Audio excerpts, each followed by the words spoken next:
کرتے رہنا اور جو مصیبت تجھ پر واقع ہو اس پر صبر کرنا، بے شک یہ بڑی ہمت کے کام ہیں۔ اور تکبر کرتے ہوئے لوگوں کے سامنے گال نہ پھلانا اور زمین میں اکڑ کر نہ چلنا، اس لیے کہ اللہ کسی اترانے والے شیخی خورے کو پسند نہیں کرتا۔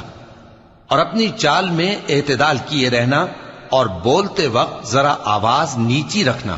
کیونکہ بہت اونچی آواز گدھوں کی سی ہے اور کچھ شک نہیں کہ سب سے بری آواز گدھوں کی ہوتی ہے۔ کیا تم نے نہیں دیکھا کہ جو کچھ آسمانوں میں اور جو کچھ زمین میں ہے سب کو اللہ نے تمہارے قابو میں کر دیا ہے، اور تم پر اپنی ظاہری اور باطنی نعمتیں پوری کر دی ہیں۔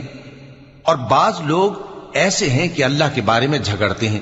نہ علم رکھتے ہیں اور نہ ہدایت اور نہ کتاب روشن۔ اور جب ان سے کہا جاتا ہے کہ جو کتاب اللہ نے نازل فرمائی ہے اس کی پیروی کرو، تو کہتے ہیں کہ ہم تو اسی کی پیروی کریں گے